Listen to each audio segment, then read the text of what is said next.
Welcome back প্রিয় শ্রোতা। আসসালামু আলাইকুম। রাতের এই নিস্তব্ধতায় আপনাদের সবাইকে আরও একবার স্বাগত জানাচ্ছি। আমি শাহাদাত হোসেন।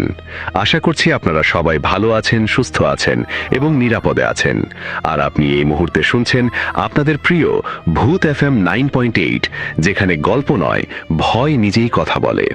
ঘটনাটি যেভাবে লেখা আছে আমি সেভাবেই পড়ে শোনাচ্ছি। আসসালামু আলাইকুম শাহাদাত ভাই, আপনি কেমন আছেন? আশা করছি আপনি ভালো আছেন, সুস্থ আছেন এবং নিরাপদে আছেন। আমি রাকিব রৌমরি কুড়িগ্রাম থেকে লিখছি। এটা আমার পাঠানো দ্বিতীয় ঘটনা। এর আগেই একটা ঘটনা লিখে পাঠিয়েছিলাম, আপনি শুনিয়েছিলেন, এই জন্য আপনাকে ধন্যবাদ। কিন্তু এই ঘটনাটা অনেক স্পেশাল, কারণ এটা একটি অ্যাম্বুলেন্স আর লাশ রিলেটেড ঘটনা। তাই আমি চাই এই ঘটনাটা আপনার নিজের মুখে আপনি পড়ে শোনান। জানি না কতটুকু গুছিয়ে লিখতে পারবো। বেশি কথা না বলে ঘটনায় চলে যাই।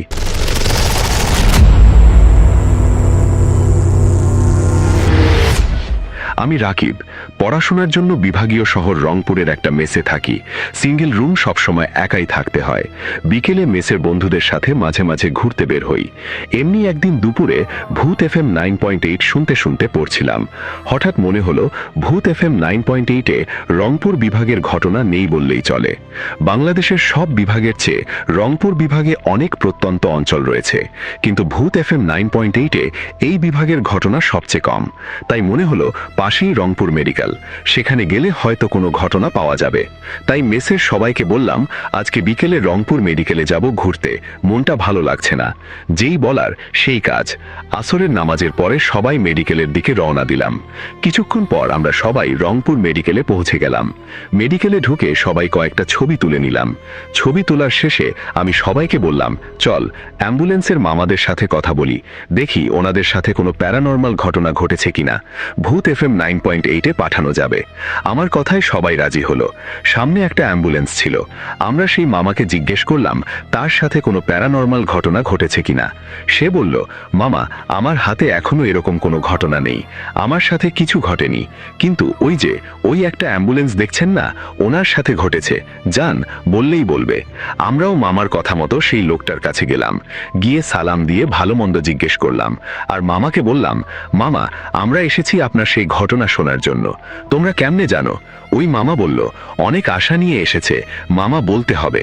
মামা বলল, তাহলে এক প্যাকেট বিড়ি নিয়ে আসো, বলতেছি।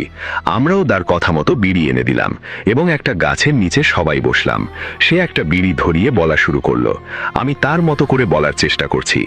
বাড়িতে শুয়ে আছে। হঠাৎ হেল্পার ভাইয়ের ফোন। ওস্তাদ, আপনি কই? তাড়াতাড়ি আসেন, অ্যাম্বুলেন্স নিয়ে এক জায়গায় যেতে হবে, দুটো বাচ্চা পানিতে পড়েছে, তাড়াতাড়ি যেতে হবে, আসেন। আমিও কোনো মতে রেডি হয়ে রওনা দিলাম। তাড়াতাড়ি মেডিকেলে এসে অ্যাম্বুলেন্স নিয়ে রওনা দিলাম। ঘটনাস্থলে গিয়ে দেখি দুটো বাচ্চার পেট ফুলে গেছে। তাড়াতাড়ি করে অ্যাম্বুলেন্সে তুলে মেডিকেলের দিকে রওনা দিলাম। তারপর তাদের চিকিৎসার জন্য নিয়ে যাওয়া হলো। রংপুর মেডিকেলে চিকিৎসার জন্য ভর্তি করা হলো। বিকেলের দিকে আমি অ্যাম্বুলেন্স রেখে বাসায় চলে আসলাম। রাতে আবার ফোন আসলো যে বাচ্চা দুটোকে বাঁচানো যায়নি, তাদেরকে দিয়ে আসতে হবে। আমি যথারীতি একটা ঠান্ডার কাপড় পরে নিলাম। পরে মেডিকেলের দিকে রওনা দিলাম। আমি মেডিকেলে পৌঁছাই রাত 11টার দিকে। দেখি হেল্পার গেটের সামনে দাঁড়িয়ে আছে, সাথে একটা ছেলে, হয়তো বাচ্চা দুটোর ভাই। আমি লাশ দুইটা সাদা কাপড়ে পেঁচিয়ে একটা বক্সে করে গাড়িতে তুললাম। লাশের সাথে তার ভাই আর দুই বাচ্চার বাবা ছিল। ওরা তিনজন, আমরা দুইজন। মেডিকেল থেকে আমরা রওনা দেই রাত আনুমানিক 12টার দিকে। মেডিকেল থেকে সেই ঘটনাস্থলে যেতে সময় লাগে 1.5 ঘন্টার মতো। বাচ্চা দুটোর বাড়ি বদরগঞ্জ। তো আমরা যখন রওনা দেই তখন রংপুর শহরে 2-1টা দোকান খোলা শুধু। আমরা লক্ষ্য করলাম হঠাৎ করে আমাদের অ্যাম্বুলেন্স অনেক ভারী হয়ে গেছে। এর আগে কখনো এত ভারী লাগেনি। যেহেতু রাস্তা ফাঁকা ছিল, গাড়ির টানা ছিল অনেক, কিন্তু এত স্পিড দেওয়ার পরেও গাড়ি অনেক ভারী মনে হচ্ছিল। আমি মনে করলাম হয়তো গাড়ির টায়ার পাঞ্চার হয়ে গেছে, কিন্তু টায়ার চেক করার পর দেখলাম সব ঠিক। আসল ঘটনা শুরু হয় রংপুর শহরের আলো ছাড়িয়ে গ্রামের দিকে যাওয়ার পথে। তখন ঘড়িতে সময় রাত 1টা। হঠাৎ আমরা লক্ষ্য করলাম লাশের বাক্স থেকে বাচ্চাদের কান্নার আওয়াজ। আমি শুনেই গাড়ির স্পিড কমিয়ে দিলাম। ভালো করে শুনতে চেষ্টা করলাম। বাচ্চাদের কান্না এতক্ষণে স্পষ্ট শোনা যাচ্ছে। লাশের বাক্স থেকে বাচ্চা দুটো মনে হয় বের হবার জন্য ছটফট করছে। সবার মাঝে যেমন ভয় কাজ করছে, তার বাবা বলে উঠল, আমার মেয়ে বেঁচে আছে, তাড়াতাড়ি বাক্স খুলতে হবে। আমরা ভাবছিলাম লাশ কিভাবে বেঁচে উঠবে। আমি ভয়ে ভয়ে যখন লাশের বাক্সটা খুললাম, সাথে সাথেই যেন আকাশ ভেঙে পড়ার মতো অবস্থা। ঝড়, প্রচণ্ড বাতাস, অ্যাম্বুলেন্স বাতাসের সামনের দিকে এগোচ্ছে। তাড়াতাড়ি ড্রাইভিং সিটে গিয়ে বসলাম। এমন সময় লুকিং গ্লাসে যে দৃশ্য দেখলাম তা সাধারণভাবে বিশ্বাস করার মতো না। আমি দেখলাম এত ঝড়ে আমাদের গাড়ির দিকে একদল বাচ্চা ছুটে আসছে, বামুনের মতো দেখতে, অন্ধকারের মতো কালো, গায়ে কোনো জামা কাপড় নেই। আমি তাড়াতাড়ি করে গাড়ি স্টার্ট দিলাম, চললাম সামনের দিকে, কিন্তু যত জোরেই চালাই না কেন বাচ্চাগুলোর সাথে আমাদের ব্যবধান যেন একই। তারা অ্যাম্বুলেন্সের দিকে অগ্রসর হচ্ছে। এমন সময় তাদের মধ্যে কিছু বাচ্চা আমাদের অ্যাম্বুলেন্সের উপরে উঠে যায়, কেউ সামনে চলে আসে, তারা খুব করে ভেতরে ঢোকার চেষ্টা করে। আমি যথারীতি গাড়ি চালাতে থাকি আর দোয়া দুরুদ পড়তে থাকি। আমরা এক সময় কোথায় পৌঁছে যাই জানি না। আজানের ধ্বনি শুনি, সাথে সাথে পরিবেশ স্থির, ঝড় থেমে গেছে, বাচ্চাগুলো আর তাড়া করছে না। আমরা গাড়ি থামিয়ে একটা মসজিদে অবস্থান করি এবং স্থানীয়দের কাছে শুনতে পাই আমরা দিনাজপুর চলে এসেছি। তারা আমাদের এমন ভীত চেহারা দেখে জিজ্ঞেস করে কি ঘটেছে। আমরা পুরো ঘটনা তাদের সাথে শেয়ার করি। আমরা সকালের দিকে আবার রওনা দিই, কিন্তু আমরা যখন তাদের বাসায় গিয়ে লাশগুলো বের করি তখন দেখতে পাই লাশের হাতের অনেক জায়গায় মাংস নেই, মনে হচ্ছে কেউ কামড়ে খেয়েছে। বাচ্চা দুটোর জানাজা হয় দুপুর বেলায় এবং তাদের দাফন করা হয় স্থানীয় কবরস্থানে। সেদিন আমাকে ওই বাড়ির লোক আসতে দেয় না। আমাদের সাথে রাতে যা হয়েছে তার জন্য তারা অনেক দুঃখ প্রকাশ করে এবং সেদিন রাতে আমাদের থাকতে বলে, কিন্তু আমি তখনই চলে আসি। এই বলেই মামা তার ঘটনা শেষ করেন। সন্ধ্যা হয়ে গিয়েছিল ঘটনা শুনতে শুনতে। ঘটনা শোনার শেষে মামাকে জিজ্ঞেস করলাম ঘটনাটা কত সালের দিকে। মামা জানালেন 1998 সালের ঘটনা। তারপর আমরা ভয়ে ভয়ে মেসে চলে আসি। আমাদের মেসে একটা ফ্রেন্ডের বাড়ি বদরগঞ্জে। রাতেই তার কাছে গেলাম এবং ঘটনাটা বললাম। তারপর তাকে জিজ্ঞাসা করলাম তাদের এলাকায় এই নামে কেউ আছে কিনা, এমন ঘটনা শুনেছে কিনা। নাম শোনার সাথে সাথেই সে হ্যাঁ সূচক মাথা নাড়ল। হ্যাঁ, এটা শুনেছিলাম আমার বাবার কাছে। এটা আমাদের গ্রামের কয়েকটা পরিবারের সাথেই ঘটেছে। আমি এটা ভালোভাবে বলতে পারবো না। আমি কালকে তোমাদের ঘটনাটা বলবো। আমার বাবার কাছ থেকে বিস্তারিত শুনে তারপর জানাবো। আমি আমার রুমে এসে ঘুমিয়ে পড়লাম। সবাইকে তাদের রুমে যেতে বললাম। মুড়ি মাখার আয়োজন করা হয়েছে। মূল উদ্দেশ্য ঘটনা শোনা। আমরা যথাসময়ে তার রুমে গেলাম। সে বলতে শুরু করলো, আজ থেকে 25 বছর আগে আমাদের গ্রামে একটা ঘটনা ঘটে যায়। আমাদের গ্রামের পূর্ব পাড়ায় একটা বাড়িতে দুজন মেয়ে পানিতে ডুবে মারা যায়, তাও একদিনে। বিষয়টা স্বাভাবিক ছিল না। তার 2 দিন পরে তাদের পাশের বাসার আরেকজন ছেলে পানিতে ডুবে মারা যায়। ছেলেটা সাঁতার জানতো, তারপরেও সে পানিতে ডুবে যায়। আবার পূর্ব পাড়ায় দুজনের মতো বাচ্চা পানিতে পড়ে যায়। বিষয়টা পুরো গ্রামে জানাজানি হলে সবাই সতর্ক হয়ে যায়, কিন্তু তার কয়েকদিন পরেই কয়েক বাড়ির সামনে এক মেয়ে পুকুরে ডুবে যায়। এর মাঝে গ্রামে আতঙ্ক ছড়িয়ে পড়ে। সবাই নাকি একটা বাচ্চাকে দেখতে পায় রাতে, খালি গায়ে, দেখতে অন্ধকারের মতো। গ্রামে আগে সেচের ঘরে কৃষকরা অবস্থান করত রাতে। এমন এক রাতে এক কৃষক সেচ ঘরে অবস্থান করছিল। এমন সময় অনুভব করে তার গায়ে প্রচণ্ড ঠান্ডা কিছু একটা স্পর্শ করছে। সে ভয়ে ভয়ে পেছন ফিরে তাকাতেই দেখে একটা কালো কুচকুচে বাচ্চা তার পাশে এসে শুয়ে আছে। সে ভয়ে চিৎকার করতেই পাশের সেচ ঘরে থাকা লোকজন এসে যায়। তাদের তিনি ঘটনাটা খুলে বলেন এবং বাচ্চাটাকে গ্রামের লোকজন 2-1 দিন পরেই রাত হলেই দেখতে পায়। গ্রামের লোকজন তাকে যেই বাড়ির দিকে যেতে দেখে সেই বাসাতেই এমন দুর্ঘটনা ঘটে। ওই বাচ্চাটা দেখতে অনেক ভয়ানক ছিল, যার কারণে রাতে কেউ আর বাইরে বের হতো না ভয়ে। একসময় গ্রামের সবাই মিলে একটা মিটিং এর আয়োজন করে। গ্রামের মসজিদের ইমাম সহ এই মিটিংটি হয়। বিষয়টা স্বাভাবিক না, এটা হয়তো কোনো দুষ্টু জিনের কাজ। তাই হুজুরকে ডেকে নিয়ে আসা। হুজুর সবার কাছ থেকে 2 দিনের সময় চান। 2 দিন পর আবার সবাই মিটিংয়ে উপস্থিত। হুজুর বলেন, এই জিনটা এমনি এমনি আমাদের গ্রামে আসেনি। আমাদের গ্রামের কেউ একজন তার অনেক বড় ক্ষতি করেছে, যার কারণে সে প্রতিশোধের জন্য এই গ্রামে এসেছে। তাকে তাড়ানো আমার কাজ না। আপনারা পারলে বড় কোনো হুজুরের খোঁজ করুন। খুব তাড়াতাড়ি, না হলে আরো বড় ক্ষতি হয়ে যাবে। যথারীতি পাশের এলাকার একটা বড় হুজুরের কাছে যাওয়া হলো। তিনি সাধারণত এই জিন নিয়েই কাজ করেন। তার কাছে যাওয়ার পর তিনি কথা দিলেন কালকে সকালেই আমাদের গ্রামে আসবেন। আমরা সবাই তার জন্য অপেক্ষা করতে থাকলাম। সকালে তিনি চলে আসলেন, এসেই আমাদের কাছে বসলেন। বললেন, তোদের গ্রামে যেটা আছে সেটা তোদের আরো ক্ষতি করবে, কারণ তোদের মধ্যে একজন তার বড় একটা ক্ষতি করেছিস, সহজে ছাড়বে না। আমরা সবাই মিলে হুজুরকে পুরো ঘটনা বলার জন্য অনুরোধ করি। হুজুর বলেন, আমি কিছু বলবো না, যে এই কাজ করেছে তার কাছ থেকেই তোরা শোন। হুজুর কাশেম কবিরাজের দিকে হাতের ইশারা করেন। কাশেম কবিরাজ হলো আমাদের গ্রামের একজন ছোটখাটো কবিরাজ, এলাকায় জিন ছাড়ানোর কাজ করে। প্রথমে কাশেম কবিরাজ বিষয়টা স্বীকার করতে রাজি হয় না, পরে সবার জোরাজুরিতে বলতে বাধ্য হয়। আপনারা সবাই জানেন আমি ছোটখাটো জিন তাড়ানোর কাজ করি। মাঝে মাঝে অন্য গ্রাম থেকেও লোক আসে আমার কাছে। তো সেদিন উঠানে বসে জাল বুনছিলাম, হঠাৎ একজন ষাটোর্ধ্ব লোক আমার কাছে আসলো।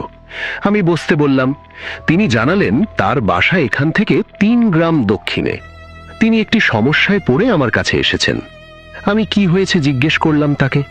তিনি বললেন, কিছুদিন থেকে তার নাতনিকে জিনে আসর করেছে, বাসায় রাখা যাচ্ছে না, এদিক ওদিক চলে যায় আর আবুল তাবুল কথা বলতে থাকে। বাচ্চাটা শুকিয়ে যাচ্ছে দিন দিন। সে নাকি রাতে একা হলেই দেখতে পায় একটা কালো চেহারার অবয়ব তাকে ডাকছে। তারপর একদিন নাকি সে বিছানায় শুয়ে আছে, হুট করে তার খাটকে কে যেন উপুর করে ছুঁড়ে আবার মাটিতে ফেলে। এমন অদ্ভুত অনেক ঘটনা ঘটে। তিনি আমাকে আজকেই তার বাসায় যেতে বলেন। আমি বললাম, আজকে আর যাব না, আজকে বরং আপনি আমাদের বাসায় থেকে যান, কাল দুপুরে রওনা দেব। পরদিন 12টার দিকে আমরা বেরোলাম, 2টোর মাঝেই পৌঁছে গেলাম। আমি মেয়েটিকে দেখলাম, তখন তার মধ্যে কোনো জিন ভর করেছিল না। আমি তাদেরকে রিচুয়ালের জন্য সবকিছু জোগাড় করতে বললাম। সন্ধ্যার পর আমরা বসবো। তারা আমার কথা মতো সবকিছু জোগাড় করলো। মাগরিবের নামাজের পরে আমরা রিচুয়াল করলাম এবং জিনকে হাজির করার জন্য প্রক্রিয়া শুরু করে দিলাম। একসময় জিনটা হাজির হলো, তার সাথে আমি কথা বলতে লাগলাম। আমি জিজ্ঞেস করলাম, তুই ছেলে না মেয়ে? এই মেয়ের উপরে ভর করেছিস কেন? এই মেয়ে তোর কি ক্ষতি করেছে? সে জানালো সে একজন ছেলে, তার বয়স অনেক কম।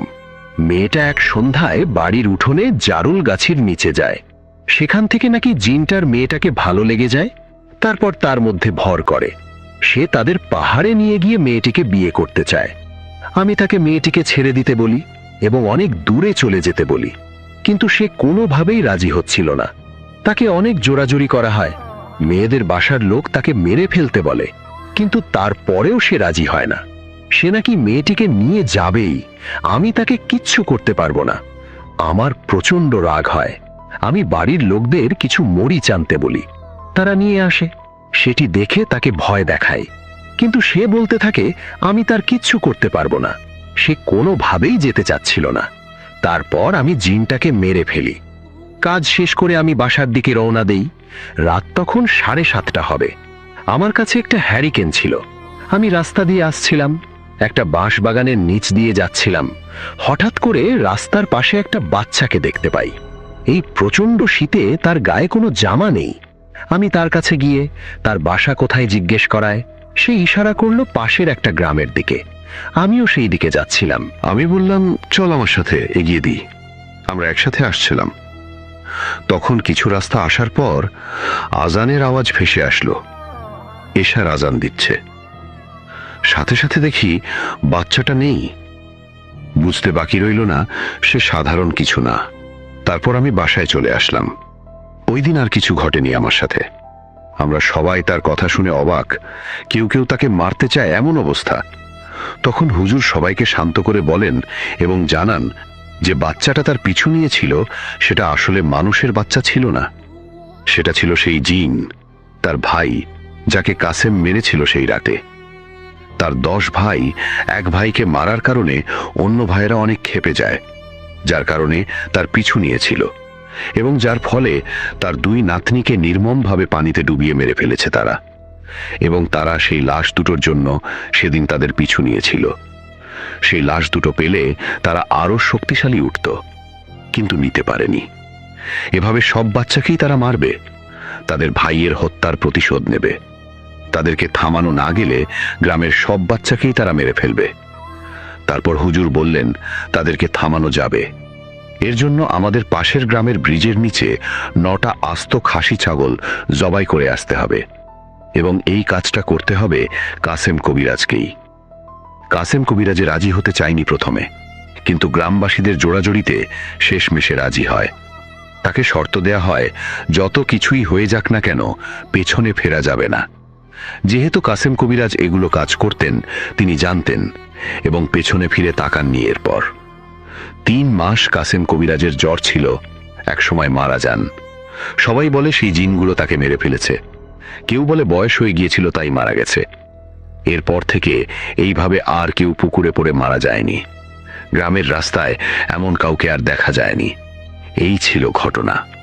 প্রিয় শ্রোতা, এই ছিল 1998 সালের রংপুর আর বদরগঞ্জের বুকে ঘটে যাওয়া সেই হাড়হিম করা লাশের অ্যাম্বুলেন্স ঘটনার এক নির্মম ও গা ছমছমে বাস্তব অভিজ্ঞতা। মাঝরাতে একটি চলন্ত অ্যাম্বুলেন্সের ভেতর মৃত শিশুদের কান্নার আওয়াজ, আর পিচ ঢালা অন্ধকার রাস্তায় ধেয়ে আসা সেই বামনের মতো কুচকুচে কালো অশুভ জিনদের পৈশাচিক রূপ, তা ভাবলেও গা শিউরে ওঠে, শির দাঁড়া দিয়ে ঠান্ডা স্রোত বয়ে যায়।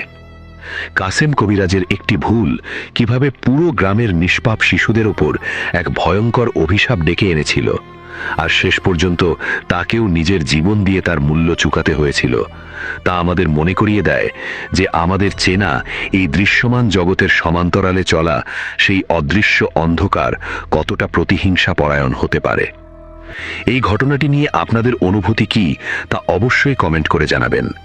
ঘটনাটি ভালো লাগলে একটি লাইক দিন এবং বন্ধুদের সাথে শেয়ার করুন, আর চ্যানেলে নতুন হলে সাবস্ক্রাইব করে বেল আইকনটি বাজিয়ে দিন। সাথে আমাদের ফেসবুক পেজে ফলো দিয়ে রাখুন, যাতে পরবর্তী কোনো বিশেষ এপিসোডে আপনার পাঠানো সেই অডিও ক্লিপটি আমরা সরাসরি শুনিয়ে দেব দেশ বিদেশের লাখো শ্রোতাকে। ততক্ষণ পর্যন্ত চোখ কান খোলা রাখুন, সাবধানে থাকুন, কারণ অন্ধকার সবসময়ই আমাদের খুব কাছাকাছি ওত পেতে থাকে। সকলেই ভালো থাকবেন, সুস্থ থাকবেন, নিরাপদে থাকবেন এবং অবশ্যই ভূত FM 9.8 এর সাথেই থাকবেন। আমি শাহাদাত হোসেন আজকের মতো বিদায় নিচ্ছি। আল্লাহ হাফেজ, শুভরাত্রি।